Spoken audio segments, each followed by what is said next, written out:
So the question being asked is what classes I teach. Actually, believe it or not, I haven't done 113 yet. So I need to do 113, which I'm doing next quarter. I've done 201 the most, which is the circuits for non-EE majors. I've done 211, 212, 241, 242, 306, 346, 473, which is the clean room fabrication course. What else? 422, which is polymer electronics. That's not been offered. It's only been offered once since the professor retired. So that's something I could teach, but the equipment needs to be brought up and running. So maybe if and when that happens, I might do 422. Next quarter, I'm doing 113 and 315. 315 is for CE majors, so not for EE students. When we get to semesters, I might do both. I mean, the entire electronic sequence, but we'll see. So speaking about textbooks, right? We have two books for our course, which is the Jaeger and the Franco, right? The Jaeger and the Franco.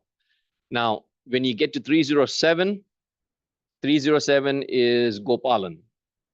Okay, the book was written a while ago, but it's an excellent book.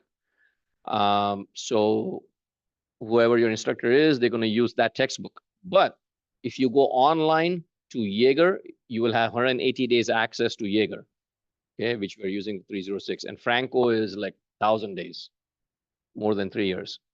So when you do 307 next quarter, you will still have access to Jaeger textbook, and it has online material for digital stuff, which is what you're doing in 307.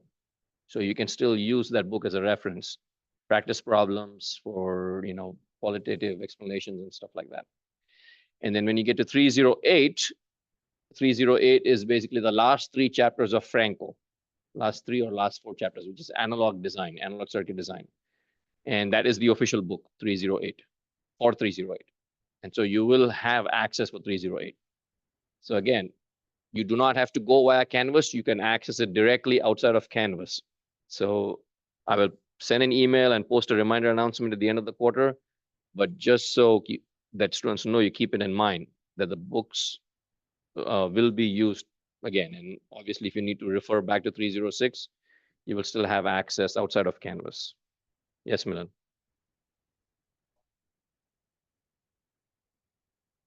The McGraw, both are McGraw-Hill. Both books are from McGraw-Hill. Now, 307 is Gopalan. The author's name is Gopalan, Gopal, Gopal, A-N, Gopalan. That's a different book. There's no online or alternative. You can obtain it from alternative sources if you wish, but there's usually no need to do so. What I'm saying is Jaeger does have digital stuff too. So even it's a reference book for 307. So you could look it up for text as well as practice problems. But 308 is Franco. All right, let's see. Last remaining slide today, 306. All right. BJT biasing, we stopped here. And then today we're going to look at 2 circuits, which is voltage divider bias. And then we're going to look at, and this is jumping ahead. The next slide is actually jumping ahead. The reason I do this is because lab 8, which we will do next week, is design of a CE amplifier. And so designing is the majority of the lab itself. So the pre-lab work that you do, which is designing and simulation, takes place outside of the lab class. You bring your design into the lab, build up your circuit, apply V in, obtain V out. If it works, you're done. So you could be done in less than 10 minutes if you've already simulated the design and it works. And if you want, you can go to the SPL and actually build your circuit. Just come to the lab, show the work, and you're done. So shortest lab of the quarter by far. And so that is basically this slide. That's what we're doing. All right, so let's talk about voltage divider bias. We went over voltage divider bias a little bit in last class. Today we look at the equations, right? Now, the other biasing modes, I stated that the biggest downside of the biasing modes is that the circuit is dependent on the beta of the transistor or the beta value. Meaning if your circuit, if the transistor blows out and you replace it with a different transistor, the exact same make and model, you will have wildly varying beta values and the biasing may not work. Okay, so your circuit may not work. And so we use a voltage divider bias. In a voltage divider bias, we use two resistors to set up the base biasing voltage. Okay, base biasing voltage. So right now, when we're talking about bias, we are only talking about the DC voltages being applied. Okay, we are not yet applying any AC voltages on top. We're only doing a DC analysis. AC input goes into here, into the base. It's injected into the base or coupled into the base via a capacitor, which again, we will see in the next slide. And V out would be taken here at the collector. Okay, at the collector. So our goal is to analyze this circuit and obtain an expression for the output. Output would be VCE and IC, right? So IC, collector current. So you wish to obtain an expression for IC, determine IC. Actually, it's not AC, it's DC. So uppercase, determine IC equation that is independent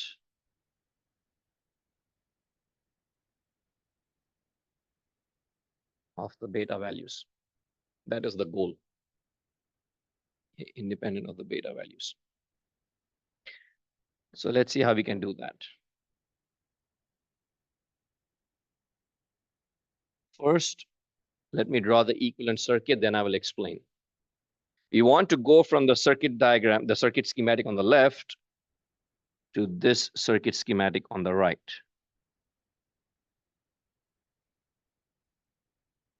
You have an NPN transistor with resistors connected to each of its three terminals.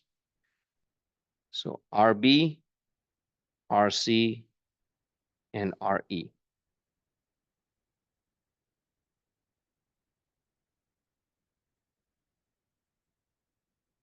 And we can draw this out this way. We apply base voltage.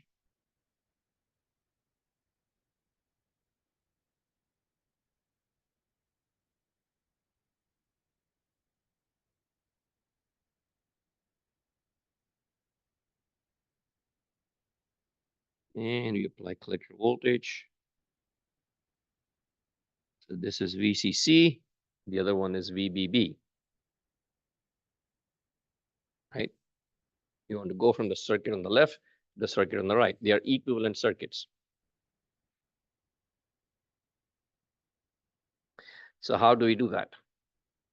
We obviously don't have two power supplies. If you wish to keep it portable, or if you just have one power supply on hand, we want to take one single power supply and bias both the input and the output sides. And hence, we use this kind of configuration. Okay. So for this, we would have to go back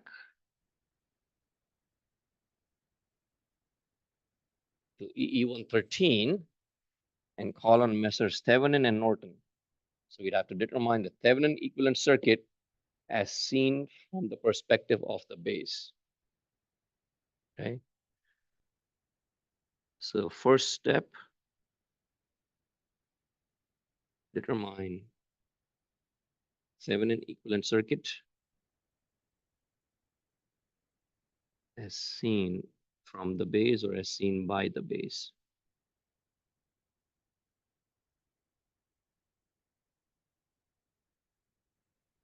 Hence, we break the circuit of R1 and R2 away from the BJT circuit.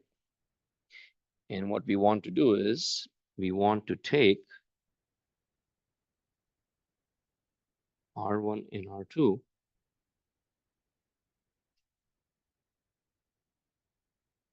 This is plus VCC, R1 and R2.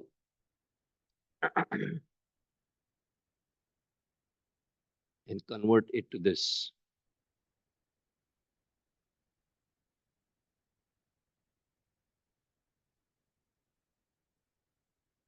A and B.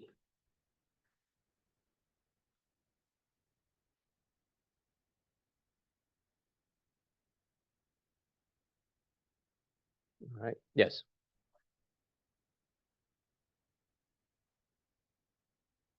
Why?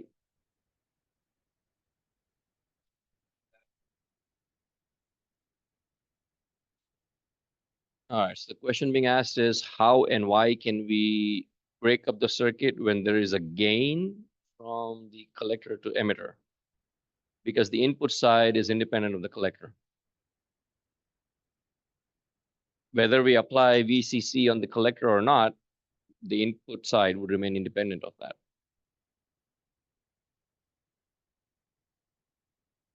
Not really. I mean, we can still analyze it separately. We can still analyze the input and the output side separately, which is what we would do in any case.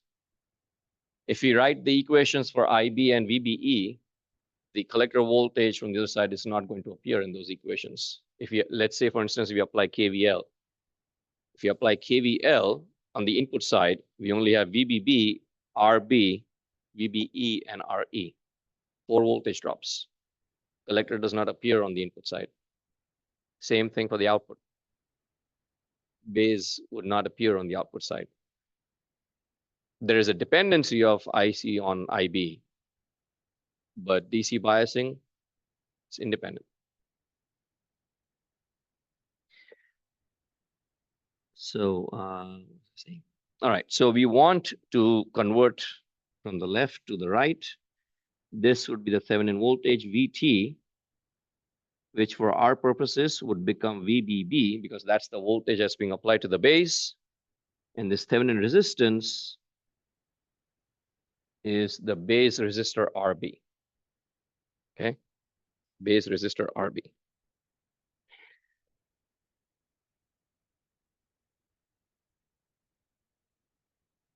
All right, so as far as circuits go, this is straightforward circuit. We have one voltage source, we have two resistors, a voltage divider network. I can represent this.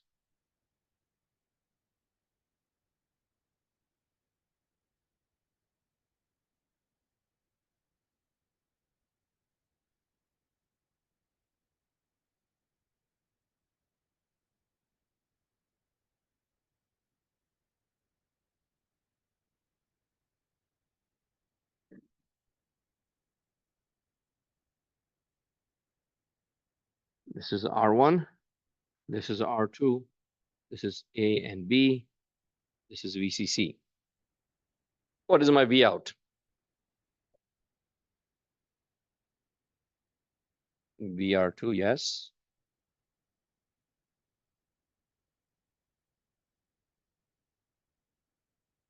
But it's a voltage divider network. So VR2 is simply VCC times R2, or R1 plus R2.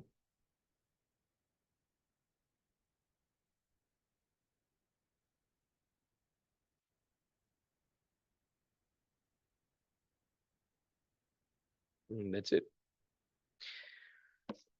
And then RAB is the Thevenin resistance.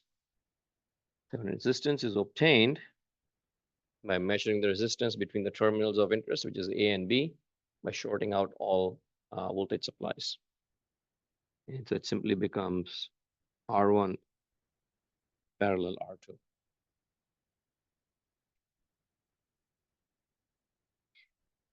Which would be product of the two divided by the sum of the two.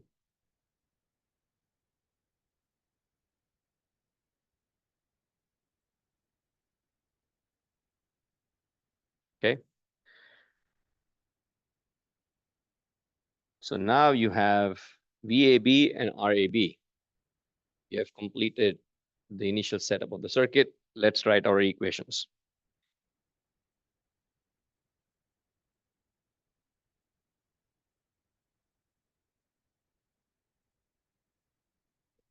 Apply KVL to the input side and the output side, and we obtain equations for both.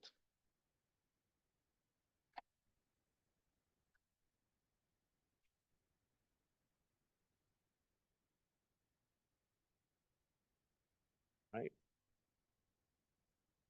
So on the input side, we have 4 voltages, minus VBB plus, excuse me, plus VRB plus VBE plus VRE, right? 4 voltages. Now, the goal, of course, is to obtain an expression for IC. In order to find IC, I must find a way to relate it to the input side. On the input side, I can use either VBE or I can use IB. Okay, VBE, again, if I'm biasing this to be in the active region, VBE should be 0.7 volts. So that is a known value. IB would be the unknown. Since I'm designing my circuit, IB is the value that I wish to control. And IB can be controlled by the resistor values of R1 and R2, which is my base resistor, right? Base resistor. So what I'm going to do is I'm going to substitute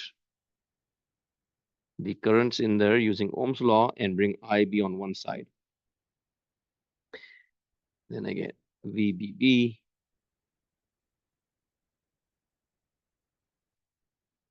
minus VBE minus IE times RE. Okay.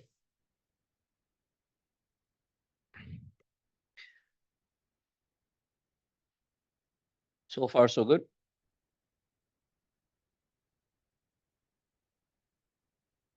Now take a look at the equation and see how we can reduce the number of variables that are in there. IB is the variable that we want. That is something we can control with R1 and R2. Then VBB, VBE, and RE would be constants, right? VBB is the base voltage we're applying. And once we design a circuit, that would be a constant. VBE should be a constant. RE would be also a constant. The only other variable is IE. So if you wish to remove IE from our equation, well, how many options do we have? What can we replace IE with? We can replace it with IC. But again, IC is another variable. So we don't also want IC yet. We want IC on the output side, but we don't want IC in this equation. Here's where you need to think like an engineer and use all the equations that you have at your disposal. The relationships between IB, IC, and IE are quite clear, right? We have alpha, we have beta, which is the ratios of the two currents. If we have alpha, we can find beta. If we have beta, we can find alpha. Also, from one single current value, we can find the other two, right? So it's alpha is IC over IE, beta is IC over IB. We also have equations for IE in terms of IC, which is beta IB. We also have equations for IE in terms of IB, which is how we would eliminate that variable. As a reminder again, IE is the sum of IC and IB.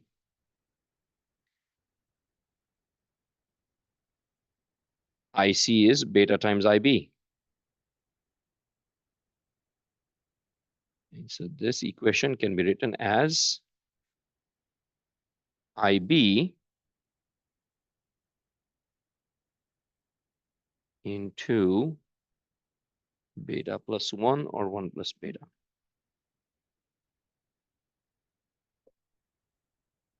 We can write IE in terms of IC, or we can write IE in terms of IB.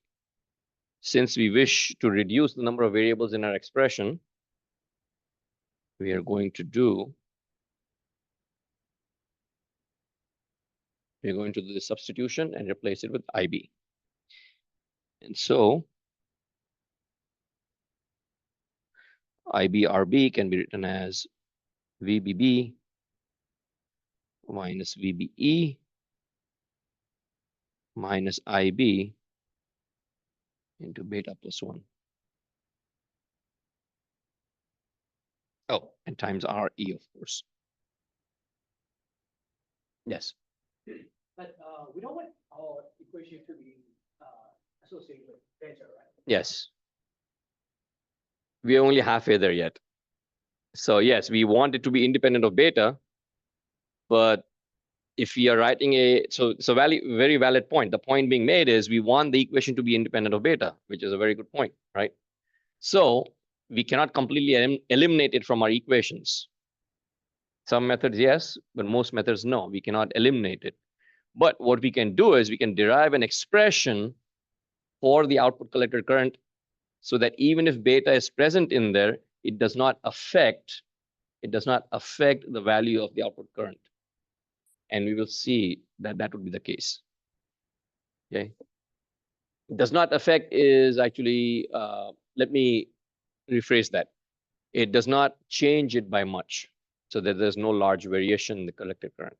Any variation in beta should not affect the collector current by a large amount. All right, so if we rearrange all of this, I can write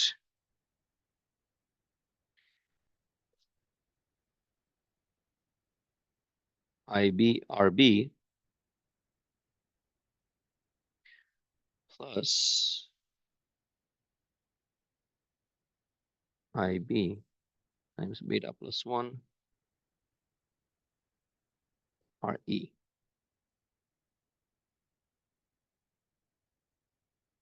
Is equal to VBB minus VBE. And therefore, I can obtain an expression for IB.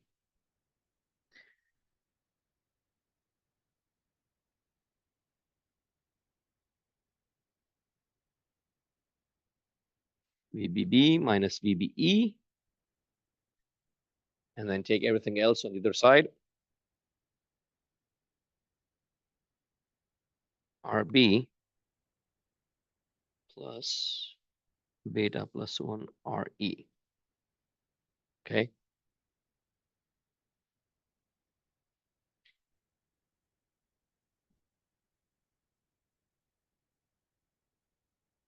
So now we can introduce IC in here. We don't even need to go to the output side. If I introduce IC in here, I can write IB as IC over beta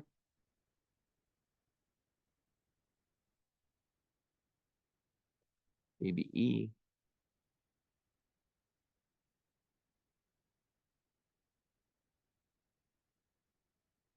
RE. Okay. So now we have IC in our expression. So now all we got to do is take beta on the other side and see what happens.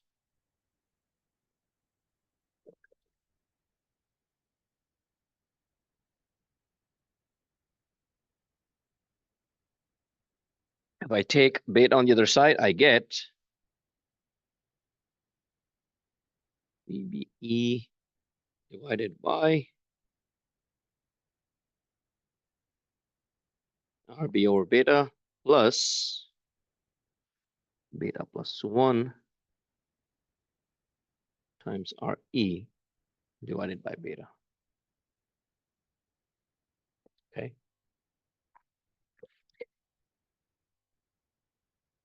Take a few seconds to look through the equation.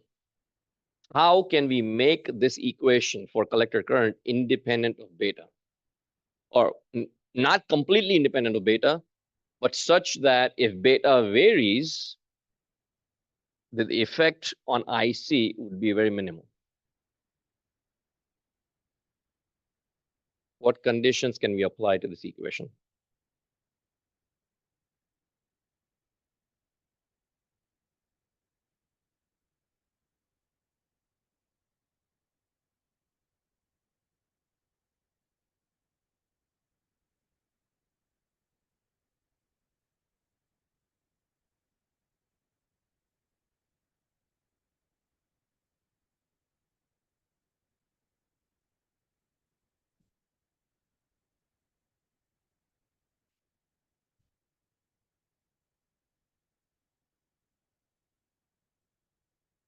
Make one of the resistor values very large. Which one?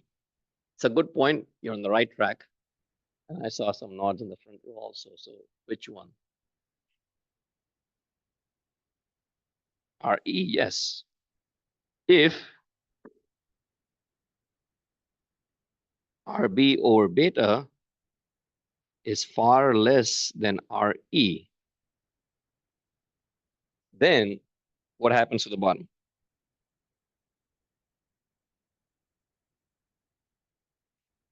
It becomes,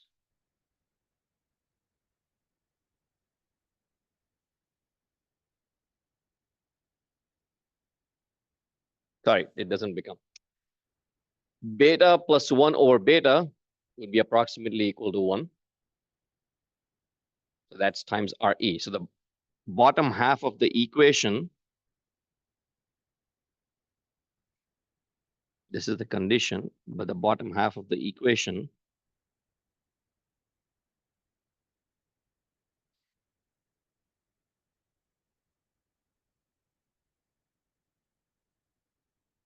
beta is typically in the hundreds. So beta plus 1 divided by beta would be approximately equal to 1. So the bottom half of the equation gives us this RB over beta plus RE, right? The term in the denominator, the term on the right, which is beta plus 1 over beta times RE, reduces to just RE. So the denominator is simply RB over beta plus RE. And now we apply the condition. Now, if RB over beta is far less than RE, then the equation becomes, or the effect of beta would be negligible. Okay? And the effect of the beta would be negligible. It would change, but it would not change by much. And so if your circuit's not working right, or if you blew up your transistor, you replace it with another one, and the beta value is like, instead of 100, it's 150. The change in IC, the collector current, would not be much. Okay? And so IC can be written as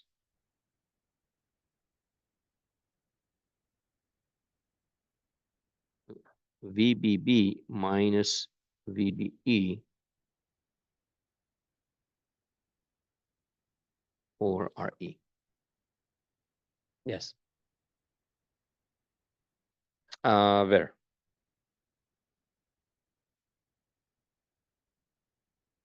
Oh, yeah. Thank you. 1. Yeah, beta plus 1 over beta would be approximately equal to 1. Again, keep in mind, this is a very most basic, or yeah, let's say very basic analysis of a basic circuit. Okay. We are making approximations in order to make the effect negligible, right? If you have an application that has very tight tolerances, extreme weather applications, let's say really cold environments, really hot environments, then there are a lot of other variables and factors that would go into designing the circuit. But at its most fundamental, if you're trying to create a simple CE amplifier with 4 resistors, 1 BJT, this circuit will work, as you will see in the lab. Okay. All right, let's take a pause. Let me know if you have any questions. We have about 20 minutes left, so I do need to get to the other one also. And so IC is VBB minus VRE. Yeah. Any questions?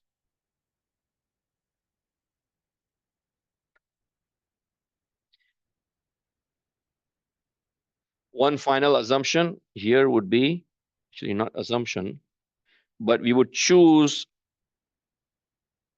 R2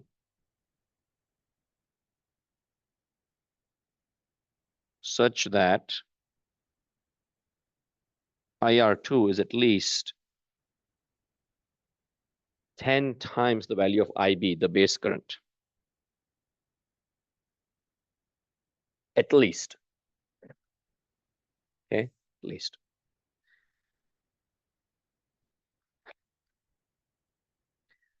The reason for that would be that IR2 and IR1, sorry, IR2 and IB would give us IR1. IB needs to be very, very small, right? IB needs to be very small variation in the base current, remember. So small AC input. So IR1 comes from the top and splits into IB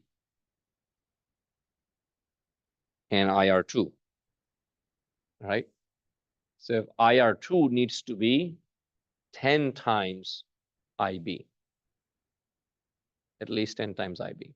That's a starting point. That's a good starting point for the design of an amplifier, okay? To make IB as small as possible. Okay, about 17 minutes left. Let's go into the design of a CE amplifier. This is the pre-lab for lab 8. Okay, this is a design. You do this design and then simulate it in PSpice. If it works, great. You just build your circuit, come to the lab, V in, V out. You can also do it in SPL outside of lab class or before lab class. And you'll be done with everything. All right, so in this design, we are given the value for RC. Here I have shown 1 kilo ohm. In the pre-lab, in pre-lab 8, this value is 4.7 kilo ohms. Okay, 4.7 kilo ohms.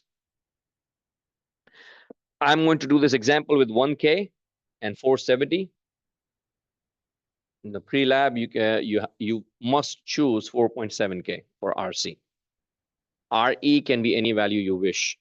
You can make an assumption. When you're designing, you always have to start with several components which have unknown values.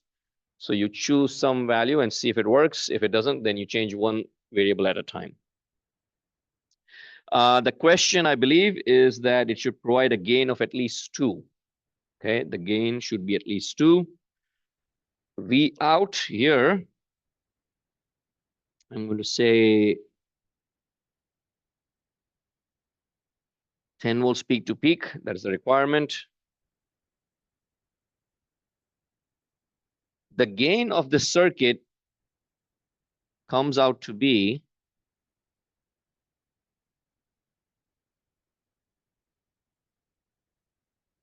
approximately equal to the ratio of the two resistors. There is a derivation. We will do this in the next chapter. But again, as I typically like to do this example ahead of time for lab 8. Okay. So the gain of the circuit is approximately the ratio of the two resistors, RC over RE. The negative is because it's an inverting amplifier, right? This is a graphical analysis, so it's load line analysis, right? We have the load line plotted. We have the characteristic curves of the transistor, which you obtain in lab 7. Okay. CE mode, you obtain the characteristics for your BJT. So you're going to use load line analysis, like KVL on the input and output sides, find the load line on the output side. And once you have that, you plot that, and then you choose a point somewhere in the middle of this active region. In this case, in this example, it's a little hard to see. This right here is the line for 32 microamps. So I'm going to choose this data point right there. It's approximately the middle of the active region. Okay, IB values. Remember in lab 7, you simulated your not simulated, experimented with IB values of 10, 20, 30, 40, 50 microamps, right? So you have a set of 5, you have 5 data sets from lab 7. So choose a value somewhere in the middle, either IB is equal to 20 microamps or 30 microamps. Apply KVL to the output side. Plot the load line on the data that you collected. Once you plot the load line, find the intersection point somewhere in the middle, either for IB is 20 microamps or 30 microamps. Once you have that intersection point, you have the value for IC and VCE. So you're starting off with a value of IB, IC, and VCE. We only need IB and IC, right? So first step I would say is determine the Q point, meaning IC, VBE, I'm not VBE, VCE for IB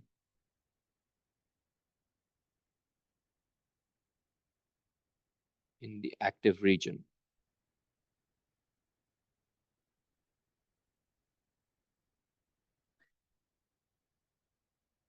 And to do this, you need to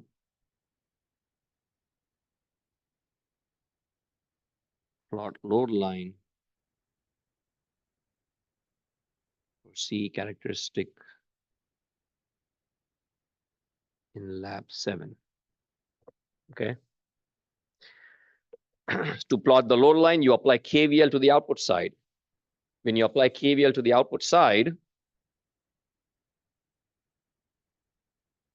write it out like KVL to output loop. In the output loop, you have 3 voltages, actually 4 voltages. You have VCC, you have VRC, you have VCE, and you have VRE.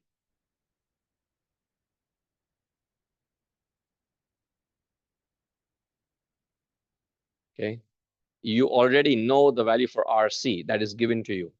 That is 4.7 kilo ohms. RE, you can assume 1K, 1.5K, 2.2K, 2 kilo ohms, whatever you wish.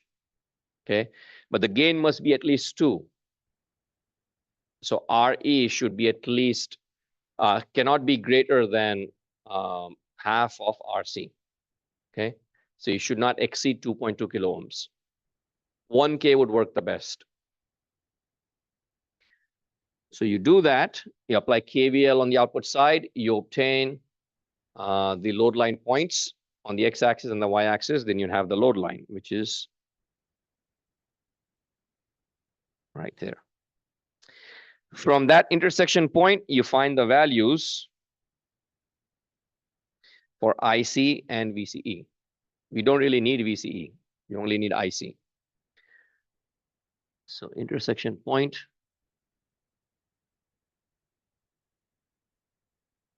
is the Q point. By this time, I would assume every student would be an expert in determining the Q points. So once you have the value for IC, you can proceed with what I'm about to show. So from this example, my intersection point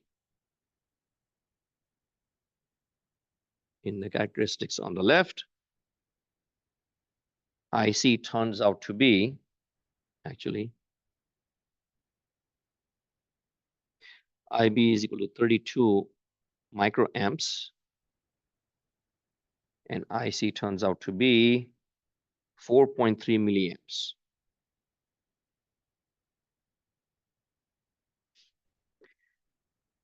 And VCE turns out to be 5.8 volts. Which is right here. And the other one is right here.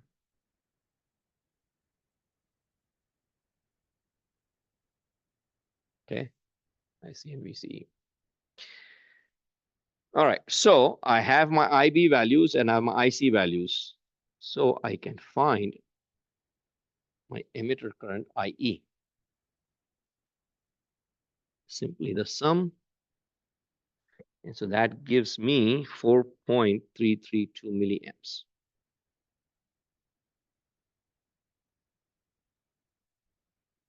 For my example.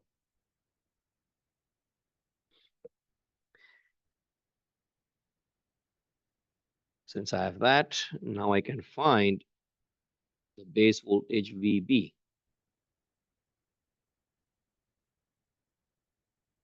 Base voltage VB is VBE plus IERE. Remember, voltage divider bias, right? So we are now working from the output side towards the input. So VBE plus IERE. Plug the values in.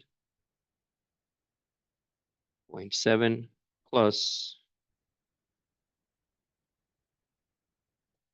4.332 milliamps. And here, I am going to choose RE, which I already have in my example, as 470 ohms. So 470. And this gives me a base voltage, VB, of 2.736 volts. 2.736 volts.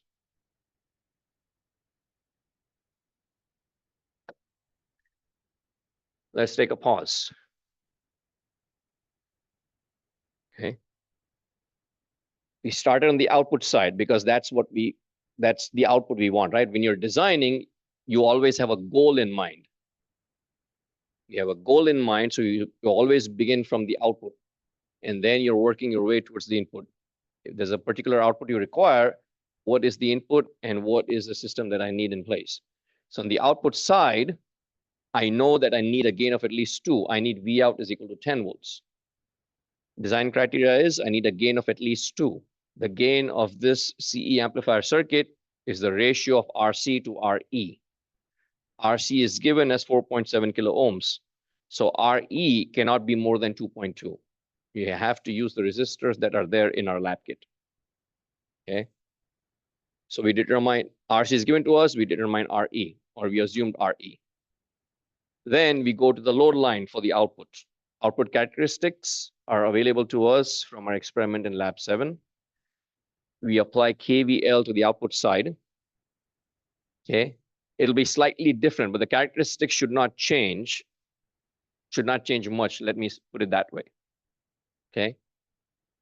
I can't remember what value did we have for RC and RE in lab 7. No, RC wasn't that high. It's close to this. Anyway, the characteristic of a transistor should not change. Okay, even though the biasing might change, characteristic would not change. That's why it's called the characteristic. So you have those. Now for the 4.7K, and in my example, it's 470 ohms. I'm going to apply KVL to the output side to determine the load line points. Once I have the load line points, we'll plot it on the same characteristic. The intersection point gives you the value for IC. Once I have IC, I'm going to move to the input side. And from IC, I can calculate IE. IE, of course, the sum of IB and IC. Once I have IE, I can calculate VB, the base voltage VB that is being applied from VCC. The only thing left to do is to find R1 and R2 values. Okay, I have VB. I can use that to determine R1 and R2. But R1 and R2 are two unknown variables, so I need to fix a value for one of them at least. And the way we do that is we choose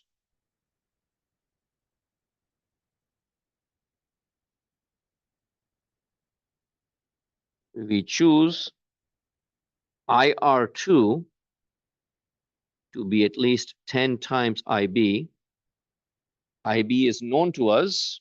So IR2 is equal to 0.32 milliamps. 3 minutes left. Okay. So now R2 is equal to VB over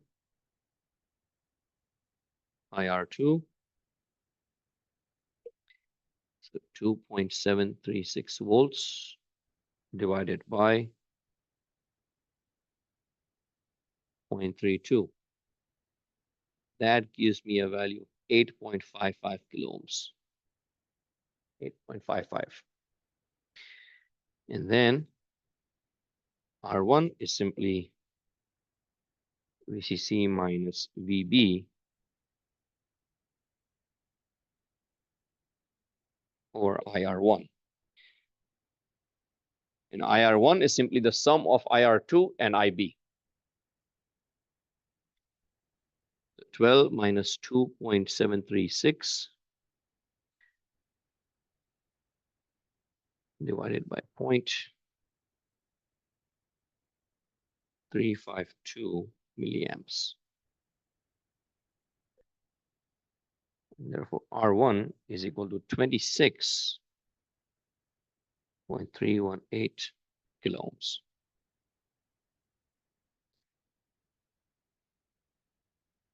Okay, 26.318.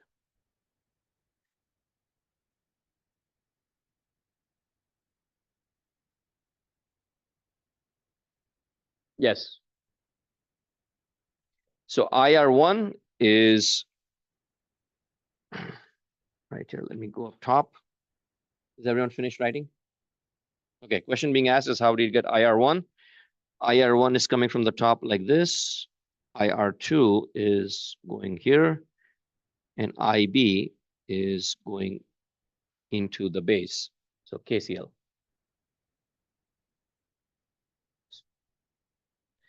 The capacitor is a coupling capacitor. It is used so that no other DC component can shift our biasing away from our design values. So it only allows AC to pass through. All other DC signals are blocked. AC input, we are not concerned with AC input yet. So we'll look at that in the next chapter. So the question being asked was, what about the AC input and what about the coupling capacitor? So we are not analyzing the AC portion yet. Right now, we just want to set our biasing point in the middle of the active region. So we only consider DC voltages. Yes.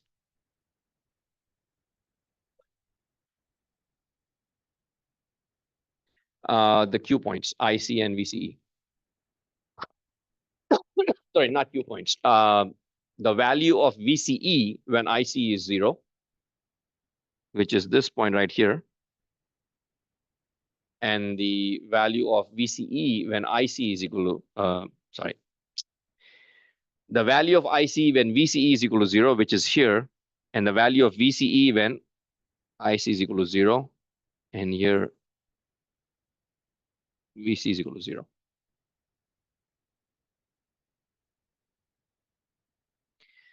R1 will be larger than R2 because we have plus 12 volts or plus 15 volts at the top, VCC, right? We want a smaller base voltage. So the Thevenin voltage, which is VB, going into the base must be smaller than the VCC that we apply, right? So the ratio of R1 and R2 is always such that R1 is larger, at least 3 or 4 times larger than R2, okay? So the current coming from the top, then R2 is smaller, meaning the current going through R2 would be larger. And we choose it in such a way that it's at least 10 times the value of the current going into the base. Okay, that's where the design comes in. We design it such that IR2 is at least 10 times IB. And IB is a value we chose at the beginning of our design, which is 32 microamps, which is right here. This is a choice we made. You could design it by choosing IB somewhere here or somewhere down here. And it might still work if you don't want a very large output. Yes.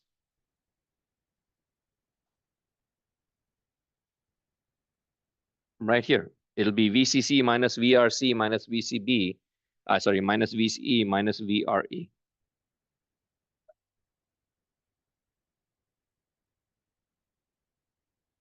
Where? We know IC because we choose IB, we find IC, and then we find IE. So the question being asked is, how can we apply KVL? So we apply KVL on the output side, you only have one voltage, VCC. And that VCC is dropped or divided across the collector resistor RC, the emitter resistor RE, and VCE. When we choose IB, we know or we determine IC from there, right? We chose IB as 32 microamps.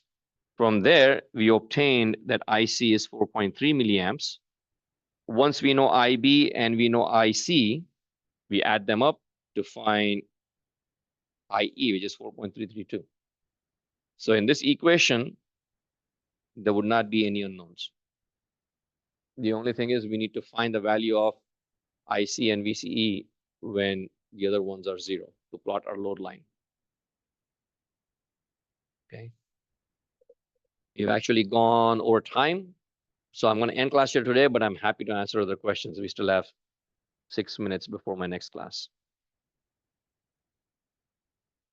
And if students want, I can discuss this a little bit further on Monday after the quiz. Yes. Not today. No. Not today. Yes. I want to do next Friday. Yes.